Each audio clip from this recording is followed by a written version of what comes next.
The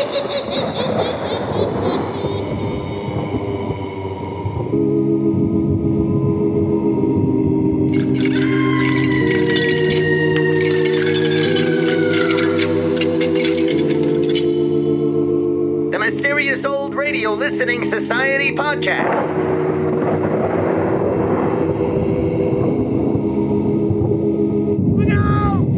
Welcome to the Mysterious Old Radio Listening Society, a podcast dedicated to suspense, crime, and horror stories from the golden age of radio. I'm Eric. I'm Tim. And I'm Joshua. We love mysterious old-time radio stories, but do they stand the test of time? That's what we're here to find out. Today, I chose an early episode of Dragnet entitled The Red Light Bandit.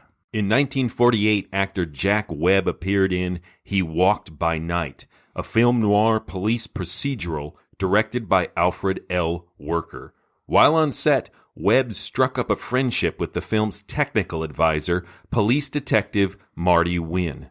Webb was fascinated by Wynn's tales of authentic police cases and believed the public would find these stories compelling too. Dragnet premiered on NBC Radio June 8, 1949.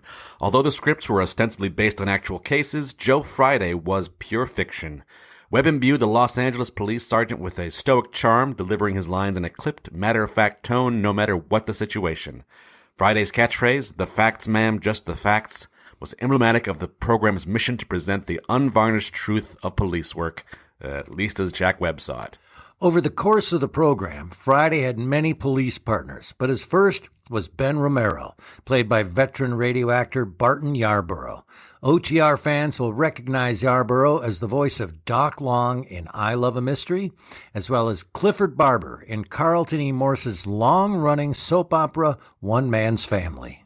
Today's production is based on the real-life Red Light Bandit, Carol Chessman, who in 1948 was arrested and convicted of a series of crimes similar to what is depicted in Dragnet's version of events, but also dissimilar in significant ways. We'll discuss this in more detail after we've listened to The Red Light Bandit, first broadcast July 14th, 1949. It's late at night, and a chill has set in. You're alone, and the only light you see is coming from an antique radio. Listen to the sounds coming from the speaker, listen to the music, and listen to the voices.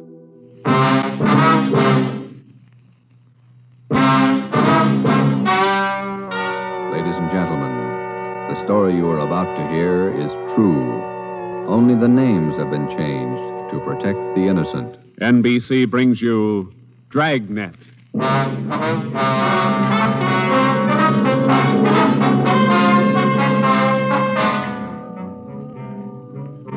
You're a detective sergeant. You're assigned to robbery detail. A ruthless fiend roams the streets of your city masquerading as a police officer. For months, helpless citizens have been robbed, beaten senseless, and kidnapped. The criminal is a twisted genius, vicious, cunning. Your job is to get him. Dragnet, the documented drama of an actual crime, investigated and solved by the men who unrelentingly stand watch on the security of your home, your family, and your life. For the next 30 minutes, in cooperation with the Los Angeles Police Department, you will travel step by step on the side of the law through an actual case from official police files, from beginning to end, from crime to punishment. Dragnet is the story of your police force in action. It was Wednesday, June 4th. It was warm in Los Angeles. We were working the night watch out of robbery detail. My partner's Ben Romero. The boss is Ed Backstrand, chief of detectives. My name's Friday. I was on my way back from communications, and it was 11:13 p.m. when I got to room 27A. Robbery detail. Oh, hi, Joe. Hi, Ben. Did you get that message to call home? Yeah, bad news. What's the matter? That doggone kid of mine, chicken pox. Oh, again? Last year it was the mumps. Year before that, the measles. Every time I get set for a vacation, he decides to catch some. Well, forget it, Ben. Think what a comfort he's going to be in your old age. Go ahead, laugh. You'll find out. Yeah. How are you, Friday? Romero? Fine. What can we do for you? You don't look like you remember me. Oh, no, wait a minute. Name's Savage, isn't it? George? It's Johnny, Sergeant. Johnny Savage. You remember now? Oh, sure. Those liquor store robberies out in the Wilshire district. About 6-7 years ago, wasn't it? 10 years, Romero. You ought to remember that. You were at the trial. We testify in court every week.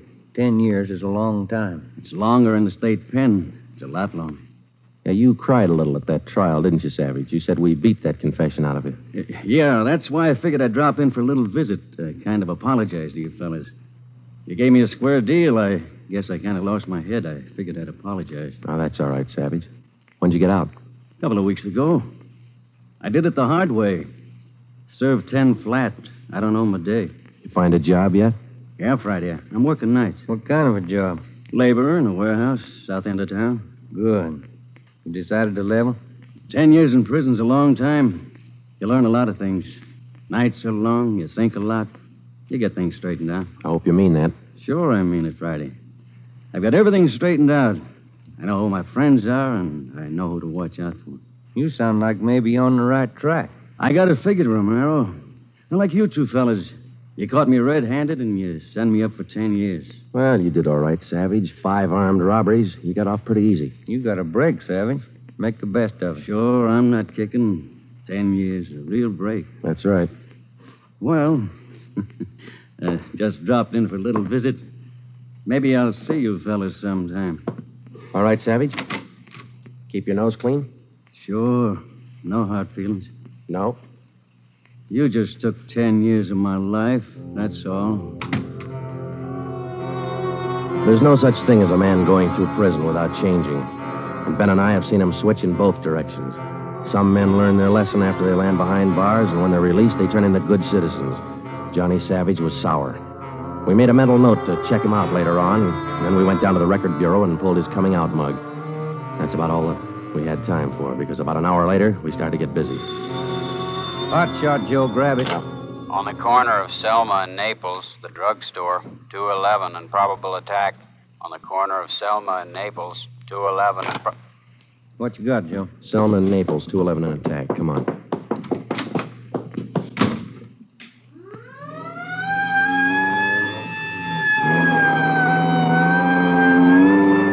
Here we are, Joe. Over there on the four corner. Yeah. All right. Come on. We got the story from the victim, the store owner, Mr. Thomas. For the most part, it was the usual rundown of an early morning holdup. There was only one exception. Oh, I've had young hoodlums try to hold me up before, but there was nothing like this one. How you mean, Mr. Thomas? Well, he came in here just before closing, and ordinarily I'd have kept an eye out because that's the time to look for him. But this fella came to the door and said he was a policeman, so I let him in. He looked like a cop. Boyed right up to me and the wife behind the counter and pointed a gun. And she screamed, and he hit her in the face with the butt of the gun. Sergeant, it was horrible. That's the way it started, and that's the way it kept going. Because most of the victims and most people don't realize that as a citizen, they have the right to check on police officers' identification when in doubt. After we got the story from Mr. Thomas and checked the store in the neighborhood, Ben and I headed back for the office. Attention, all units. At the end of North Baxter Road near Hillcrest, victim of 211 and slugging. Cars 71, 72, take the call. Code 3. Attention, all That's units. 4 blocks away from the last one. Let's roll on it, huh, Ben? Right, I'll hit the siren. You get the light.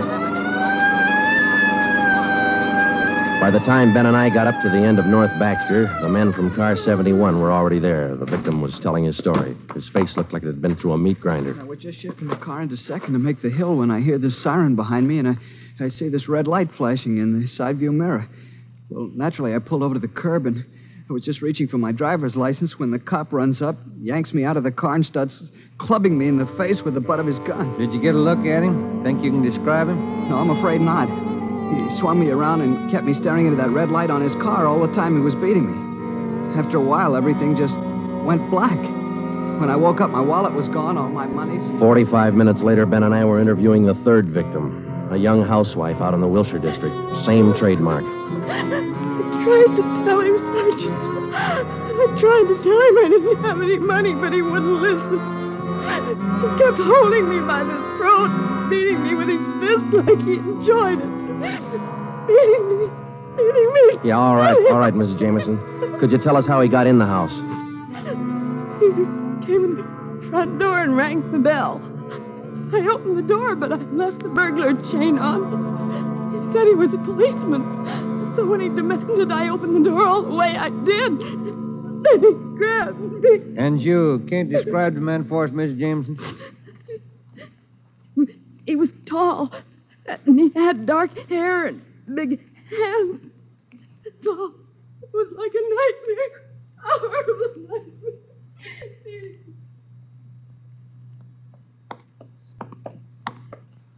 Tall, dark hair, big hands. Your guess the same as mine, Joe? Maybe. Let's wait and see. Come on, let's check with the boss. Hi, Mike. Hi. He's waiting for you. In there. Come on, Ben. Chief of Detective's office. Hannon. Sit down. Yeah, Skipper. All right, you two, let's have it. The guy with the red light? Yes, the guy with the red light posing as a policeman. Why hasn't he been picked up? You know as much about it as we do, Ed. We got our first call around midnight. He knocked over a drugstore out on Selma. He hasn't stopped working since. Didn't you get any definite lead on him? No description, no license number? Nothing. He's tall, big hands, dark hair, that's all. Fine. Either of you got any ideas? Could be anybody, Skipper, with that description. You're sure it wasn't anybody on the force? We sent all the victims down to personnel.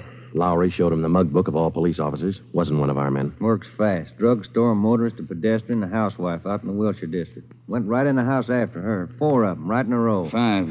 Huh? There's a 20-year-old kid in the next room. Came in just before you got here. A couple hours ago, he was sitting in a car with his girl up in Mulholland Drive. This Red Light Bandit comes along, slugs him, and kidnaps the girl. Kidnapped? She still missing? Not a trace. When did this happen? A couple of hours ago, they brought the kid over from Georgia Street Hospital. We can talk to him now. He's had a bad time. Right in here. Okay. Pete, we're going to have to ask you a few more questions. Oh, yeah. Okay. It feels a little better now. This is Sergeant Friday and Sergeant Romero. Hi, Pete. Hi. Can you tell us what time the trouble started? Oh, about 10:15, 10:30. Sally and I were sitting in the car talking about where we were going on our honeymoon. We're going to be married next month.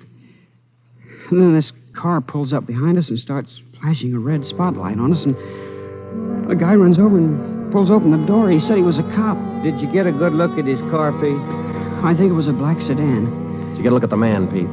No, I didn't. It was pretty dark, and he kept me staring into that red spotlight. It all happened so fast. Then he started slugging me, and I went down. What happened then? Well, the next thing I knew, Sally was screaming. He had one hand on her throat, and he had her backed up against the side of the car. He was beating her with the other hand. Some kind of a short billy club. Well, I got up and I started for him, and he slugged me again. When I came to, Sally was gone. Anybody check the area up there, Ed? Yeah, Davis and Griffin. Didn't find a thing. Oh, Sergeant, you gotta find it. You got to. I wouldn't know what to tell her folks. I wouldn't know what to say. That's all right, Pete. We'll find her. You take it easy. Got a hot shot, Ed, up in Summit Road near Westmore. A woman, unconscious. Ambulance follow-up. Possible dead body. All right, Hannon. Look after Pete here. Friday, Romero, let's go. Up ahead, Romero, to the right. Okay, Skipper. Yeah, there's the ambulance and the cruiser car. Sure a lonely-looking spot. All right, come on. Hiya, Doc. What'd you find? Hiya, fellas. Right over here. Just gonna take her in. Where'd you find her? Over there, by the side of the road. Somebody driving by saw her. They called us. Any identification? This bracelet on her wrist. To my dearest Sally and Pete. December 25th, 1947. That's a girl, all right. What are the chances, Doc? I wouldn't bet on them. Pretty bad shape. Well, have you seen enough? Yeah. Friday, Romero, call the crime lab and check the area for footprints and tire tracks. I'll ride back in the ambulance with the girl. If she regains consciousness, I want to talk to her. All right? Okay, Ed. I'll meet you in the office by 8:30. We're working straight through till we get this guy. See you at the office, Skipper.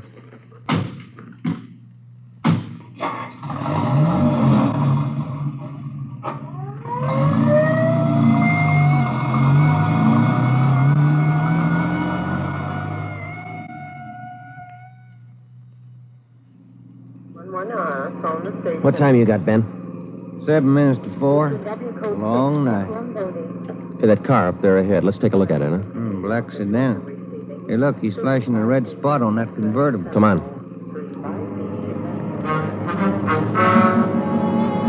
He sees us, Joe. His pulling away. Get that gas pedal down to the floor. Already there. He's turning off right. Hit the siren. I'll get the light. We're gaining a little, Ben. Next corner to the left. Joe, where'd he go? It's a fancy driver. Try the alley up ahead to the left. Must have turned up that cross street. Get through the alley and double back on him. Right. There he is, Ben. Look out. Watch it, Joe. Watch it. He's going to ram us.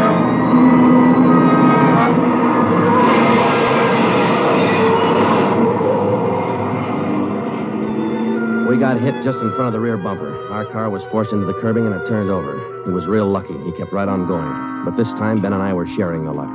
All we got out of it was a couple of nasty cracks in the head and a few bruises, but it was enough to keep us in a hospital under observation for a day. By this time, Ed Backstrand was fuming. So were the newspapers. During the day we spent in the hospital, the Red Light Bandit went on a real blitz.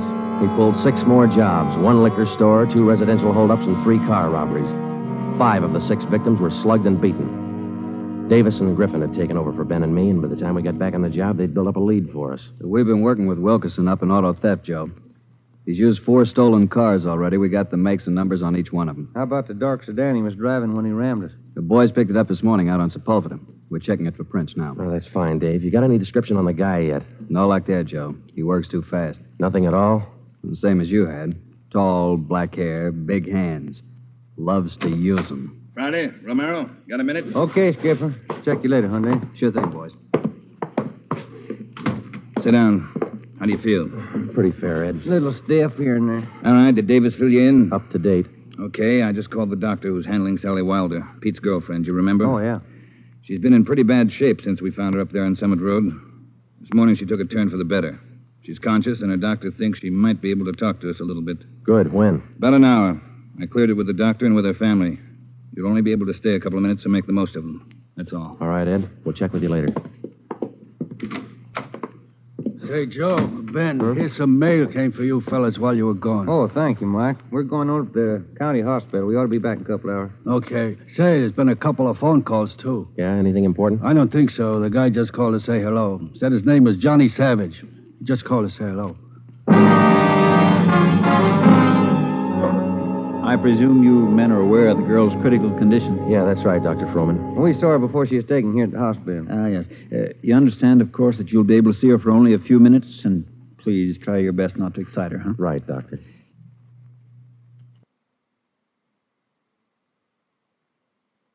Sally isn't able to talk. Bad mouth and face injuries, so your questions will have to be answered simply yes or no, and nod of the head. Okay, we got you. We only have a few questions, and we want to know if she can identify the man who beat her from these pictures we've got here. All right, Sergeant. This way, please. Thank you.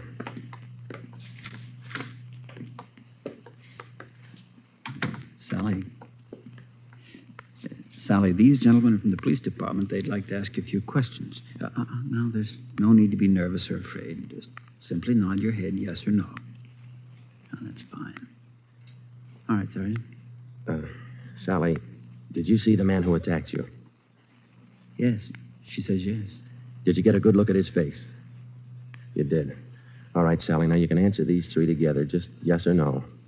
Was he tall? Did he have dark hair? Did he have large hands? He did.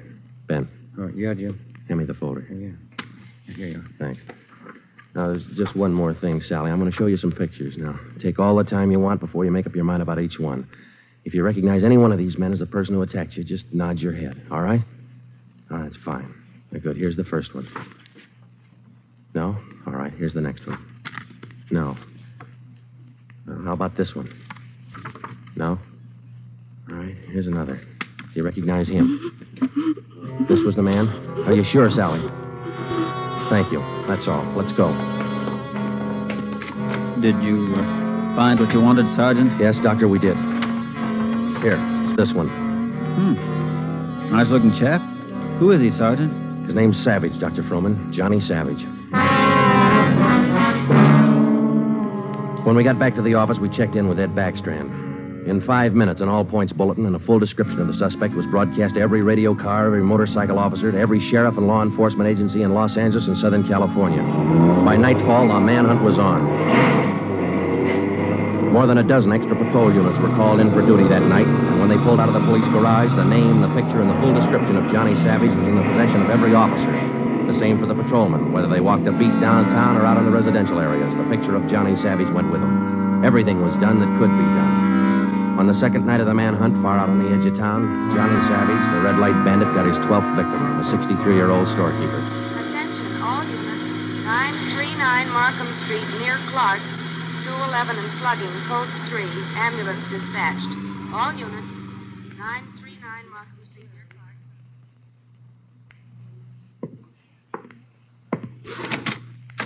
Here it is, Skipper. Tie-in. What'd you get? Wilkerson lifted the prints off that black sedan that rammed Joe and me. Yeah? They belonged to Johnny Savage. Yeah, good. That storekeeper last night. It's a Savage, all right. Victim identified him from his mug. All right. We got enough of this Savage guy to put him on ice for life. All we have to do now is to get him. Now, look, the way we figure it, Ed, this Red Light Bandit is using stolen cars with cold plates, so there's no way of tracking down the cars at regular commercial garages. He's got to be renting private garages someplace around town. All right, let's get the neighborhood patrolman on the job. Advertise it. All over town. It's a city ordinance, isn't it? People who rent private garages are bound by law to register the car and license number with the police. Start a campaign if you want, but find those cars. Right. Yeah, wait a minute. Hello, Backstrand. Yeah? When? I see. Yeah, thanks. What is it, Ed? It was the hospital. About the girl, Sally. Sally Wilder? What about her? She died 5 minutes ago. That night, everybody went back on the job as usual. The cruiser cars, the patrolmen, the motorcycle officers, and about a dozen decoy cars. Armed policewomen riding alone in cars or parked in lonely spots with a police officer escort. Our car, 80K, was still in the garage for repairs, so they assigned us another one. And we started to make the rounds. Everything was usual. Except one thing. We weren't tracking down just a thief anymore or a sadist who liked to beat people's faces in. We were out to get a murderer. It was a perfect night for the suspect. Dark, no moon. I gave Ben 2-to-1 odds, and I put up $5 that we'd get Savage that night. I lost the $5. We cruised until 7 the next morning, but there wasn't even a nibble. We had breakfast at the Federal Cafe, a little restaurant down the street from the city hall, and it was about 8:15 when we got back to the office. We were pretty tired. Robbery detail, Romero. I would like to speak to Sergeant Friday. Just a minute. It's for you, Joe. Okay, thanks. Friday talking. Sergeant Friday, I want to talk to you. Well, I'm listening. Go ahead. I want to talk to you in person as soon as possible. Can't you tell me over the phone? What is it? I cannot tell you over the phone. It is very important. Can you come now? Well, now, look, mister, I'm awful sorry, but we're very busy down 554 Ramona Avenue. Can you come now? Well, what's this all about? Who is this speaking? My name is Carl Savage. My son's name is John.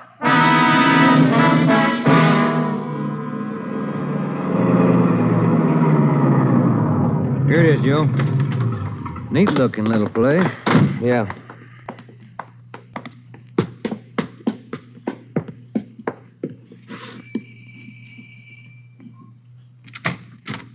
Yeah? I'm Sergeant Friday. You Mr. Savage? Yeah, come in. Okay. This is my partner, Sergeant Romero. How do you do? I will be brief, gentlemen. I am the father of John Savage. I wish for you to catch him. I will help you. I noticed the name on the mailbox outside, Mr. Savage. You changed your name lately? I changed my name 10 years ago when John first got into trouble. My own name I had to change. The shame. Always from him, my son. Shame. Mr. Savage, has your son been home since he got out of prison? Yeah, many times to ask for money. I would not give him any, so he struck me. Last night I read in the newspaper the little girl he beat up. She is dead. Then I make up my mind. Do you know where your son is now, Mr. Savage? Not now, no. But our garage has a car in there. It is not his, I know. Also in the garage, I find many license plates. I find spotlights with red glass lens. But you don't have any idea where we could find him. No, but he will come back. He always comes back for money. We're going to station an officer here in the house, Mr. Savage. Anything you want, if it will catch him. He's bad, Sergeant. Like something poison. All through, he's bad. See a sewing basket over there, Mr. Savage. The wife live here with you? 10 days ago, before this starts, I bury Gertrude, my wife, his mother. Sergeant, for 10 years she is sick, but for 10 years she stays alive to see him from prison. 10 days ago, she died. He did not even come to the funeral. Does your son have any idea that you might call us? No, I don't think so. But when you catch him, Give me a gun. With my own 2 hands, I will kill him. Johnny Savage. Before we left, we called Ed Backstrand and we brought him up to date. He sent 3 detectives out to relieve us, Davis, Griffin, and Marsh. We told them to keep an eye on the house and the stolen car in the garage. That night after dinner, Ed Backstrand, Ben, and I went out and relieved them. We parked the cruiser car in the garage next door, and then we took up our posts. Carl Savage had a light supper, and then he went to bed about 9. The 3 of us sat at the front windows in the darkened house, and we waited. Ben kept his eye on the garage. Outside, across the city, the manhunt continued as usual. 3 hours went by. The waiting got monotonous. Friday, Romero, look alive, will you? Oh, yes, Skipper. I'm sorry. That clock's enough to put anybody to sleep. What time you got? 12:23 a.m. Thanks. The clock kept ticking. We were tired. We took turns keeping each other awake. At 10 minutes past 2, I looked at my watch, and then I settled back and tried to find some kind of a comfortable position. They started so faintly, it was just like the ticking of the clock. Same rhythm. And then they came closer, and the sounds got out of rhythm. Backstrand's head came up with a snap. Friday, Romero, you hear that? Yeah, Ed. Get up to the window, watch the curtains. You see anything? Yeah.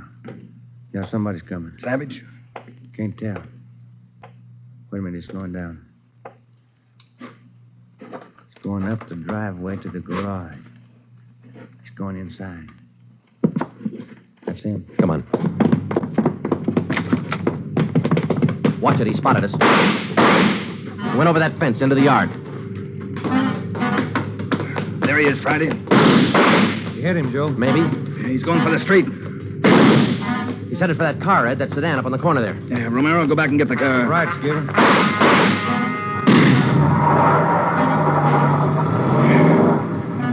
Must have parked up the block before he came around. Where's Romero? I don't know. Oh, here he comes now. All right, let's go.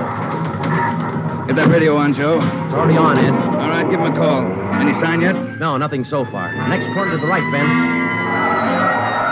Unit 80K to Control 4. 80K to Control 4. Control 4 to Unit 80K. Go ahead. Clear and keep frequency 4 open. This is an emergency. 80K, roger. Frequency 4, open and clear. Attention, all units on frequency 4. Stand by. 80K, go ahead. Yeah, there he is, Friday, up ahead. Dark blue sedan. Control 4. We are in pursuit of the possible Red Light Bandit. Suspect is driving a dark blue 1949 sedan. License number in the 7 column. 61 Robert 784. Use caution. Suspect is armed. Code 3. Attention, all units. Attention, all units. Unit 80K now pursuing possible Red Light Bandit. Suspect is driving a dark blue 1949 sedan. License number in the 7 column. 61 Robert 784. Use caution. Suspect is armed. Code 3. Your location, 80K. Control 4. We are headed east on Wilshire Boulevard, crossing La Brea. Attention, all units. Suspect is headed east on Wilshire Boulevard, crossing La Brea. Watch it, Romero. Don't lose him. I see him, Skipper. Control 4. Still pursuing Red Light Bandit. Headed east on Wilshire, now crossing Rossmore. Attention, all units. Suspect is still headed east on Wilshire, now crossing Rossmore. Suspect is armed. Use caution. Code 3. That truck pulling out up ahead. Hit the siren, will you, Skipper? Yeah. All right, hold on. It's a tight squeeze. Keeping on, Romero. A lot of traffic up ahead. He's got to slow down. Control 4. Suspect headed east on Wilshire, crossing Western Avenue, closing in. There he goes. Took a right down Sherman Alley. It's a dead end. Yeah. Control 4. Suspect turns south into Sherman Alley, closing in on suspect. Attention, all units. Suspect has turned south into Sherman Alley. Suspect is trapped. Converge on Sherman Alley. There he is, Skipper. Pulling up ahead. He's jumping out. All right, take the mic, will you, Ed? Here. Come on, Ben. I'll direct the other cars in. If you need help, holler. Right, Skipper. All right, which way to go, Ben? Down between those buildings. Come on. He's starting up the back fire escape. All right, keep him busy. All right, Savage, come on down. He wants to go the rough way. One more chance, Savage. Come on down. No use, Joe. He's heading up for the roof. Come on. He climbs like a monkey. Come on, let's get him. Yeah, all right. Come on. Here, I'll give you a hand. Here's the roof. All right, where'd he go? I don't know. Let's spread out. All right, Savage, you're through. Throw your gun out and come out with your hands up. Watch it, Joe. He's running for the edge. He's going to jump. I'll get him. All right, guy back here. You lousy copper, you dirty, lousy cop. I'll kill you, man. You're through, Savage. You're through.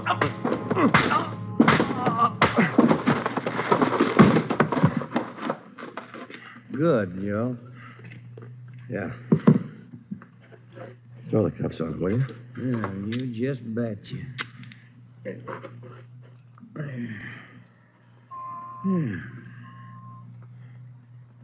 You want to smoke? Yeah, I could sure use one. Thanks. Quiet up here. Yeah. I was just thinking. Well? Carl Savage, this guy's father. Mm-hmm. What about him? Nothing. What would you do, Ben, if your son was a murderer?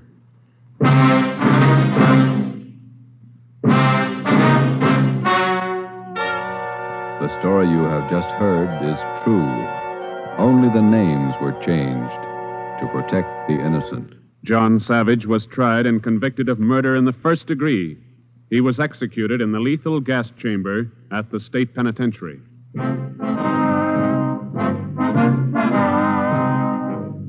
You have just heard the sixth in a new series of authentic cases from official files. Technical advice for Dragnet is furnished by the Los Angeles Police Department. Tonight's program is dedicated to Patrol Officer Robert Steele of the Montana State Highway Patrol, who on the morning of November 2nd, 1947, gave his life so that yours might be more secure.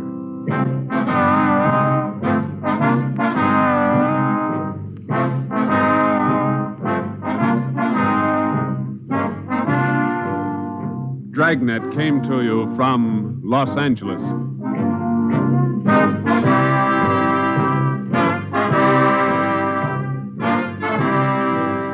This is NBC, the national broadcasting company.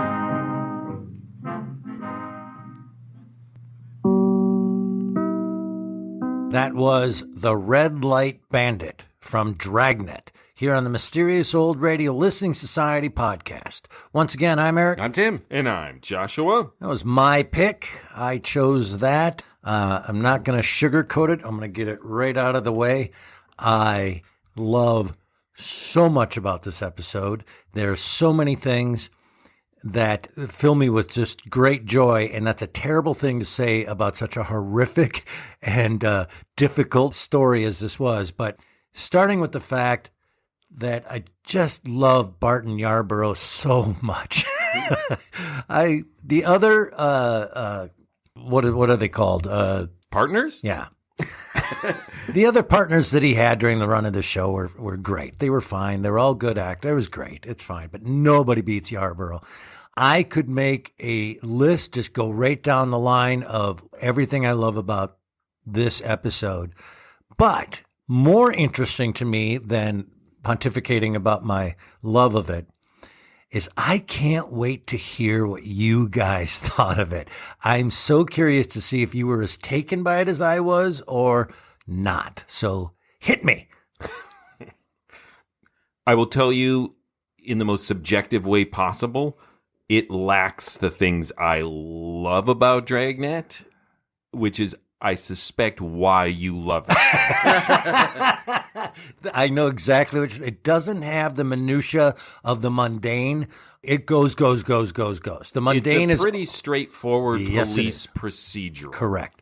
The only mundane in it is mundane is not the right word because it makes it sound terrible. I love those moments. Just so you know, in Dragnet, like 4 minutes of making coffee. We've discussed this before. I love that.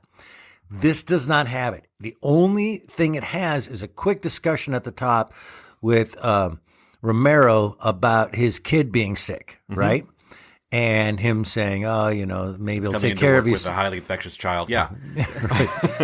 He'll take care of you someday. The reason, though, that I think that works. So first of all, there's a lot to do in this story that there isn't a lot of time for that. If you want to cover the Red Light Bandit.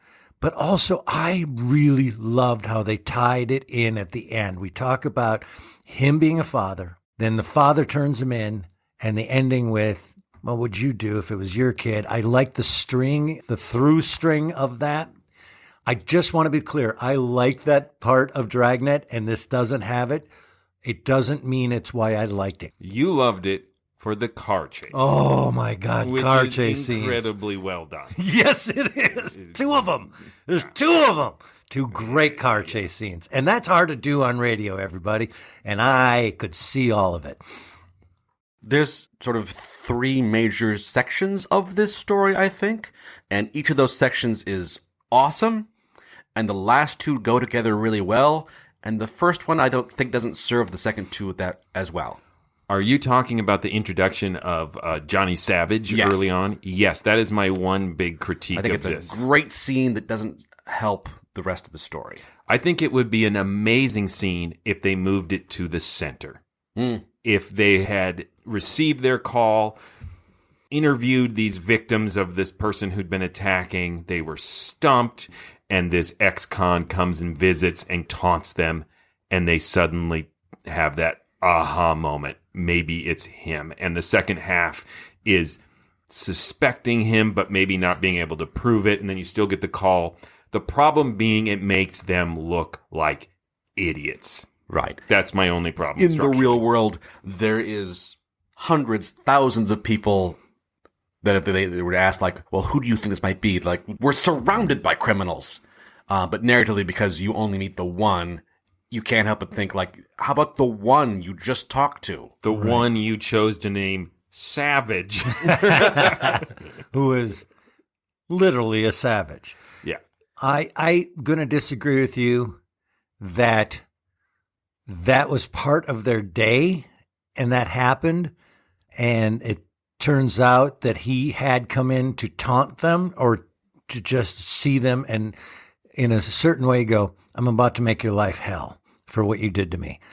As listeners, we don't know the rest of their day. They could have very well have seen that and forgotten about it. It's too obvious to us as a listener, but I think as a story, I think it's a cool idea that he comes in and gives them that subtle heads up. I'm gonna ruin your life. I'm gonna try to bring you down here. I think I agree with Tim. It's a great scene. I'm not questioning the scene. I'm questioning the placement of it, or else covering it somehow.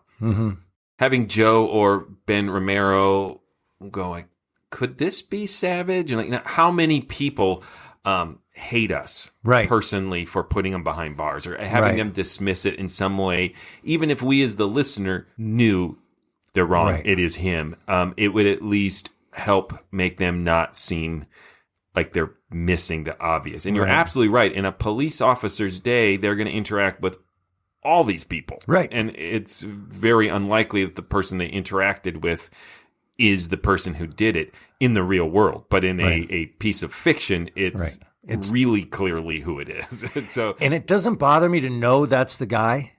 To me, the story is revenge. I'm on the same page what they're saying. Like, it makes logical sense that they would not just immediately leap to, like, I talked to that guy, must be that guy. Right. But in the narrative as it's treated, it was a little jarring to, like, you didn't even consider him? This person who you just talked to, who was clearly like, I'm really mad at you and I'm going to be a problem for you. And in all fairness, it stands out because the episode is so well done. Yes. So it's one of those things where they shoot themselves in the foot. In maybe a one that wasn't as well executed, that would just stand out as a really great scene at the top. Sure. So it's that curse of being as well written and produced as it is. The production value of this and each scene is so well written and so well produced and so vivid, from the scene of him walking in and telling him to the really, really difficult to listen to performances of the actors describing what they've been through. He hit my wife in the head, and then, you know, he was beating me and I just had to look into that red light and he forced me to look. I mean, it's vicious and difficult material. To the kid who's losing his fiance. And those scenes are so well done. To the getting hit by him and having to go to the hospital and losing their precious car. And then the scene of interviewing her, with just silence. They did that scene. She can't talk. It was just silence until the picture comes up, and some actor got a bit of sound. Some actor got $20. You go, Anyway, so I don't want to belittle it because it was really powerful. Yeah, it was incredibly powerful that they earned their $20. Right. Which in today's market is $40,000. Yes. I did the math. All of it, every scene, again, and the final car chase scene, which is really well done. I also love about this episode that we truly got, the only time I've heard in any episode of Dragnet, an actual Dragnet. The all points bulletin and a manhunt, they called it, which two things bum me out. One, they didn't say, we did a Dragnet of L.A. There it was. You can actually use the title of your show, and they called it a manhunt. The second thing that bothered me so tiny is when the guy comes in, when they're interviewing the young man whose fiancée has been abducted. And he says, hey, there's been another beating. We found a girl. We think she's dead. The kid's right there. He comes in and says that. Pull him out of the room and say, we found a dead woman, or could be dead.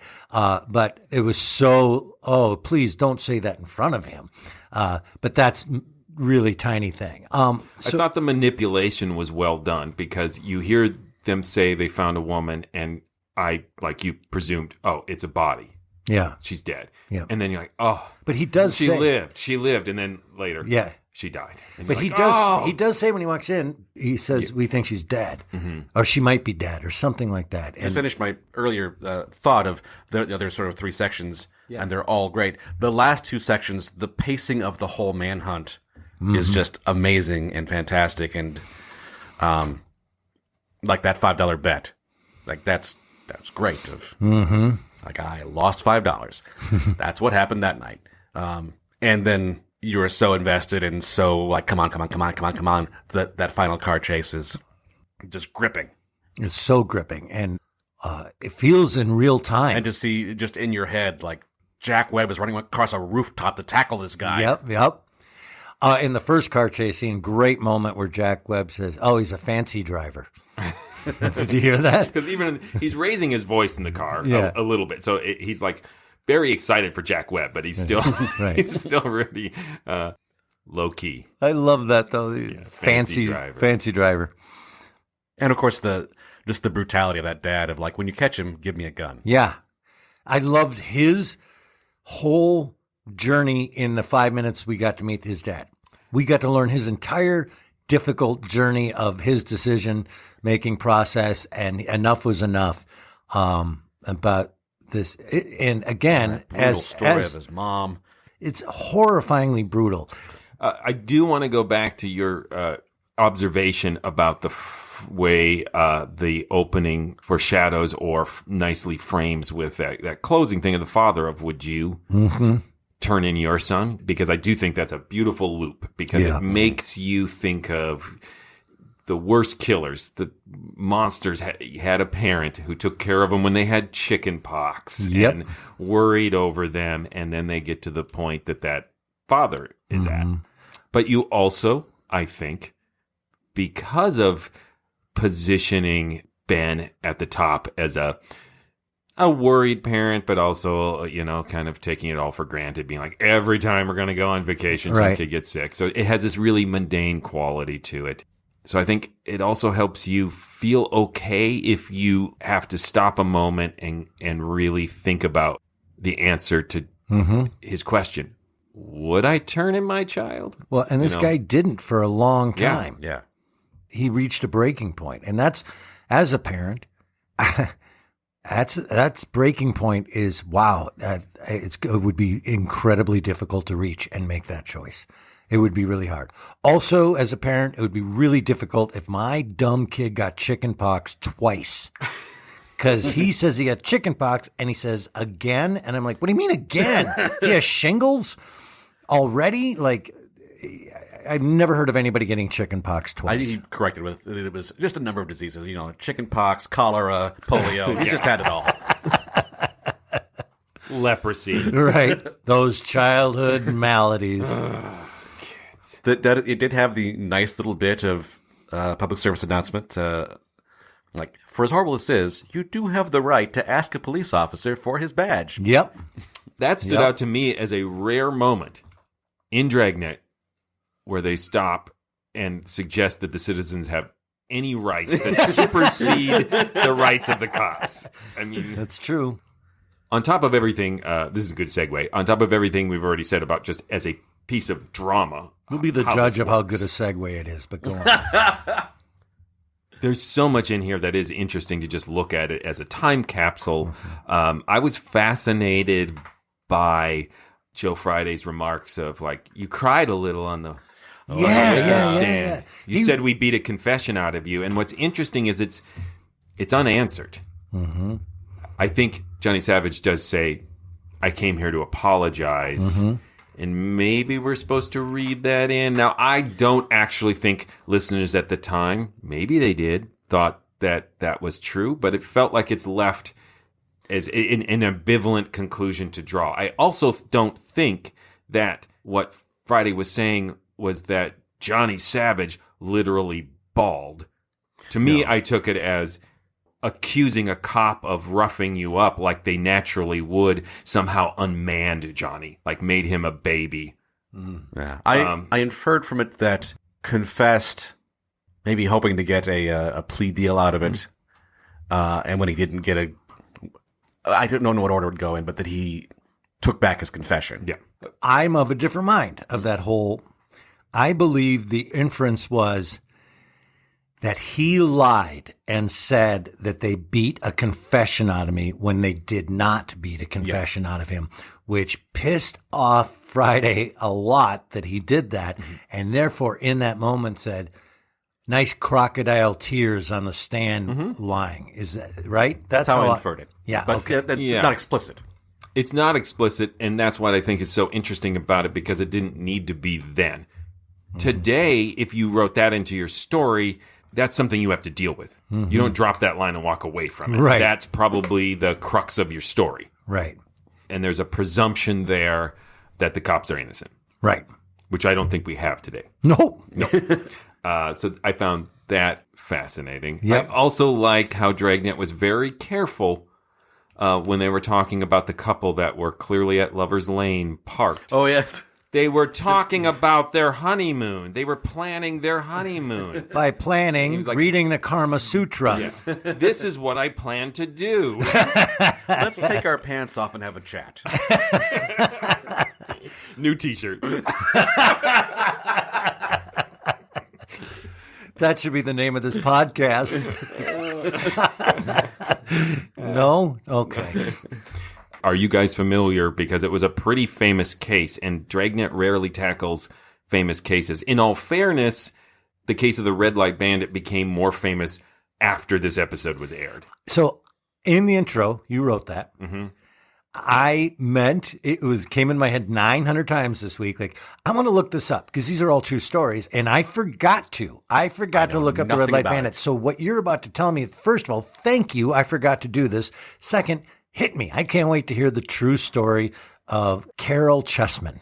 Yeah, I am not an encyclopedia of knowledge on this. Well, then never mind. Tim, I have some thoughts. So there was a real Red Light Bandit. However, he mostly just stole red lights. He was a Silver Age Green Lantern bad guy, the Red Light Bandit. No, all humor aside, in addition to these robberies, he raped two of the women at these Lover's Lane robberies. Yikes.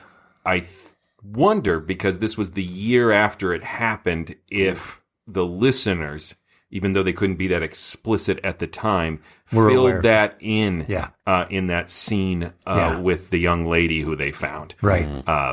So Carol Chessman was arrested for it, and the entire time he claimed innocence. He also claimed that the confession was beaten out of him. Oh. Just like Johnny Savage does, and is dismissed here by the cops. But what is really significant that Dragnet changes here is that nobody died in his robberies. Right. And so the controversy being he was sentenced to death under a Little Lindbergh law which post the Lindbergh baby kidnapping, Right. many states adopted these harsher penalties for kidnapping, right, including in California, the death penalty. And prosecutors, I guess, he dragged this woman far enough away from the car that they actually called it kidnapping. Like a loophole. Yeah. And so he kept appealing this, and over years and years and years, he became a kind of celebrity. He wrote a book about his life on death row. Wow. They made it into a film. He became very famous. He's what led to the death penalty being removed in the state of California. Wow. He was eventually executed in 1960 because I think the Supreme Court overturned all of those little Lindbergh laws, but they were going forward. They were not retroactive, which was another bit of outrage. Yeah. I think the rapes as described are really brutal, and if he's guilty, I shed no tears personally. No. But he was talking from a legal standpoint that at that time was not a capital offense. Time frame, help me. 1948, the real Red Light Bandit happens? Because this show airs in 1949.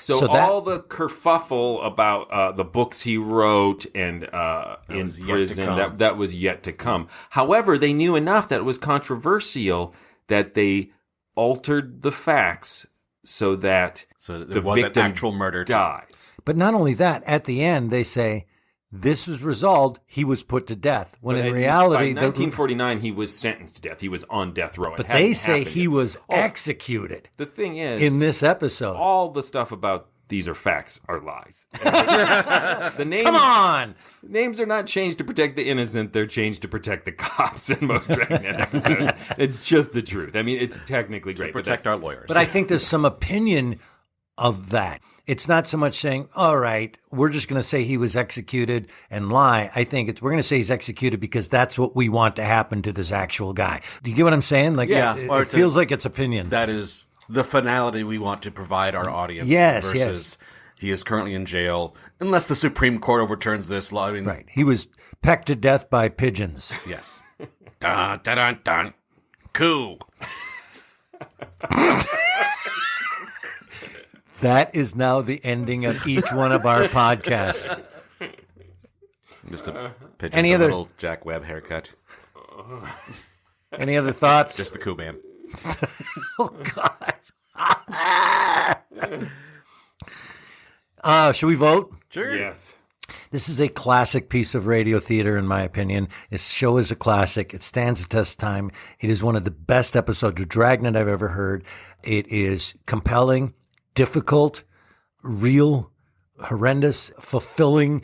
There is so much about this that I love. And the only thing missing from this is what Joshua said at the top. I would have loved to have a little more of that mundane that makes Dragnet so great that they will take their time. But I will say this, that car chase scene at the end is real time. So I absolutely love it. It's one of my top 10 favorite radio dramas I've ever listened to, for sure. Dragnet is always so weird for me. It is one of those radio programs that is so iconic, so influential, it's so technically innovative that it's hard not to just go to default classic. Yeah. Every time you listen to it, even though from our current vantage point, it doesn't always stand the test of time. Correct. I do really, for me personally, miss those extended conversations about how to make the most perfect coffee, the long, awkward interviews of witnesses, like Friday taking 6 minutes to have his long distance call connected. Right. I mean it. And it feels like I'm saying I like Dragnet ironically, but I think that was the genius of it, is to really embrace what a almost documentary style police program would be like. And it is clear from these early episodes that there was a little hesitancy, that the writers still like, can we get away with this? Right.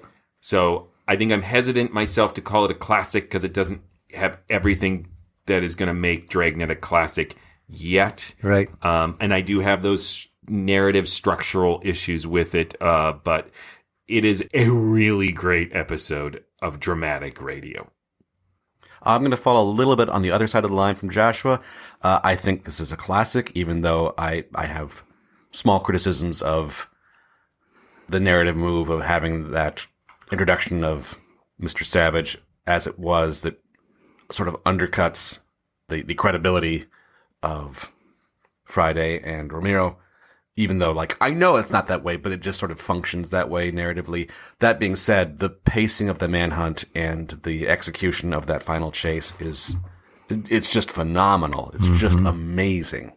And like, for all the great radio that exists out there, there's not much that can compare to it. So I would call it a classic. Yay me. Tim, tell him stuff. Please go visit ghoulishdelights.com if you're just hanging around on the internet and like, well, I want to go see some stuff. Go see ghoulishdelights.com. You'll find other episodes of this podcast there. You can find our podcast wherever you get your podcasts. But if you go to the website, you can vote in polls. You can leave comments. You can send us messages. Let us know what you think about these episodes. What do you think? You can also link to our social media pages, and you can shop at our store and get some swag, and you can find a link to our Patreon page. Yes, go to patreon.com/themorals and please support this podcast. Everything we do, we justify to our wives based on the money we make on Patreon. Right? Protect our marriages. Yeah. Well, I'm going to be out recording all night, honey. And like, really? Again? You know how much money we make on Patreon. It just doesn't come from nowhere. It comes from hard work. We sit and drink and talk about old-time radio. Down in the old-time radio mines. Getting a radio lung. So please, save the podcast, save our marriages. Go to patreon.com/themorals. This is nerd version of ice fishing is what this is. I want to give a quick plug in that we don't normally do. When you're at ghoulishdelights.com, Tim's theater company has all sorts of other things other than the Mysterious Old Radio Listening Society going on, including a really cool show coming up in May that is based on an old-time radio show that you got the rights to. Yes. If you are a member of Patreon, you would already be familiar with the CBC, I believe it was. It did an adaptation of a play called Bonehouse, which is phenomenal. Kendra Fanconi, hopefully I pronounced that right, a playwright, and a delightful person who has licensed the play to me to perform this May. So yes, get yourself to Minneapolis, St. Paul this May and come see Bonehouse, which I'm pairing with an adaptation of The Outsider. Yeah, that's 2024, by the way. And then the mystery. Depending how far into the future, they may have invented time travel. Oh. So. Let's hope not. That seems fraught. Well, AI will create time travel. Oh, there you go. The Mysterious Old Radio Listening Society also is a theater company that performs audio drama live on stage, classic radio episodes. We do recreations of classic radio and a lot of our own original work. And you can find out what we're performing and where we're performing by going to ghoulishdelights.com. And there you'll see where we are and what we are, how to get tickets. If you can't make it, we record them, we film them. If you're a Patreon, that's part of your perks. You get to see those online. But if you are a Patreon and you can make it, come. We love to see you. Plus, everywhere we perform, I don't know why this is, but everywhere we perform serves great food. So make it a night. It's true. We've been truly good food. All right. So what are we doing next? Speaking of performances, next we are going to have an episode that was recorded live at the Bryant Lake Bowl Theater with our special guest, Shannon Custer, who regularly performs our radio dramas alongside us. And we can say it's really good because it's already happened. Magic, timey-wiminess of recording podcasts. Time travel. Yep. We, like Billy Pilgrims, have become unstuck in time. Gonna have to look that up. Oh, I was hoping that was a literary reference that you would get. It's Kurt Vonnegut. You read Kurt I like Vonnegut. Yeah, Slaughterhouse Well, Five. and so it goes. See? All right. Not the lead singer of Smashing Pumpkins. So yes, tune in next week for our live discussion of The Wailing Wall from Inner Sanctum. Until then... Look out! Dun, dun, dun, dun. Cool.